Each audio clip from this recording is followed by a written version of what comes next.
অক্ষয় কুমারের আসল নাম কি? কবে জন্মগ্রহণ করেন অক্ষয় কুমার? কোন ছবির মাধ্যমে বলিউডে আত্মপ্রকাশ করেন তিনি? কেন খিলাড়ি নামে পরিচিত হন অক্ষয়? কোন দেশে মার্শাল আর্ট শিখেছিলেন তিনি? অভিনয়ের আগে কি কাজ করতেন অক্ষয়?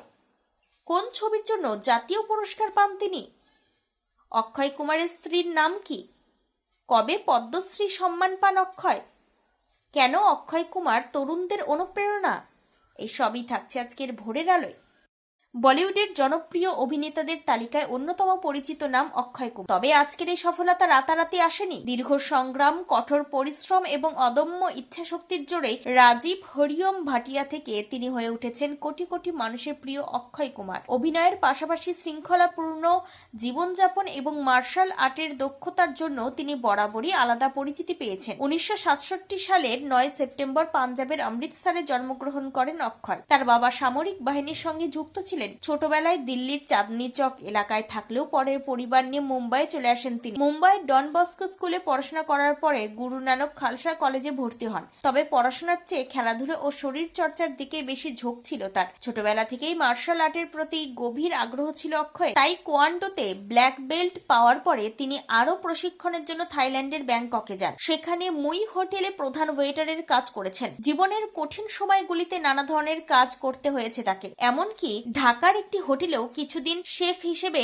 কাজ করেছিলেন বলে জানা যায়। কলকাতার একটি ট্রাভেল এজেন্সিতেও চাকরি করেছিলেন তিনি। পরবর্তীতে মুম্বাইয়ে ফিরে মার্শাল আর্ট শেখানো শুরু করেন অক্ষয়। সেই সময় তার এক ছাত্র, যিনি পেশায় ফটোগ্রাফার ছিলেন, তাকে মডেলিং করার পরামর্শ দেন। সেখান থেকেই বদলে যায় তার জীবন। বিজ্ঞাপনে কাজ করার পর ধীরে ধীরে বলিউডে সুযোগ পান তিনি। 1991 সালে সওগান্ত ছবির মাধ্যমে চলচ্চিত্রে আত্মপ্রকাশ করেন অক্ষয় কুমার। যদিও প্রথম দিকের কয়েকটি ছবি খুব একটা সাফল্য পায়নি, তবে 1992 সালে মুক্তিপ্রাপ্ত খিলাড়ি ছবি তাকে রাতারাতি পরিচিতি এনে দেয়।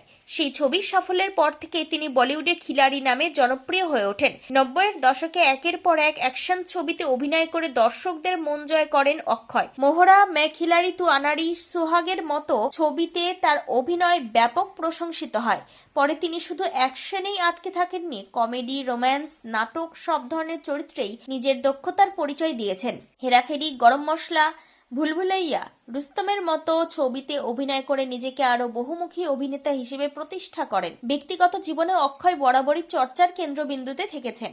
তিনি অভিনেত্রী টুইঙ্কেল খান্নার স্বামী এবং বলিউডের প্রথম সুপারস্টার রাজেশ খান্না ও অভিনেত্রী ডিম্পল কাপাডিয়ার জামাতা। ভারতীয় চলচ্চিত্রে অবদানের জন্য 2009 সালে ভারত সরকার তাকে পদ্মশ্রী সম্মানে ভূষিত করে। এছাড়াও জাতীয় চলচ্চিত্র পুরস্কার এবং একাধিক ফিল্মফেয়ার পুরস্কারও পেয়েছেন তিনি। বর্তমানে তিনি শুধু অভিনেতা নন, সফল প্রযোজক ও টেলিভিশন ব্যক্তিত্ব হিসেবেও পরিচিত। সংগ্রাম থেকে সাফল্যের এই দীর্ঘ যাত্রাপথই অক্ষয় কুমারকে আজ বলিউডের অন্যতম বড় তারকায় পরিণত করেছে। তার জীবন কাহিনী আজও বহু তরুণের কাছে অনুপ্রেরণা হয়ে রয়েছে। Times 14 bureau, Mumbai. আরো নিত্য নতুন ভিডিও পেতে এবং তথ্য জানতে আমাদের ফেসবুক পেজকে লাইক ও ফলো করে রাখুন। সেই সঙ্গে টাইমস 14 বাংলার ইউটিউব চ্যানেলকে সাবস্ক্রাইব করতে ভুলবেন না।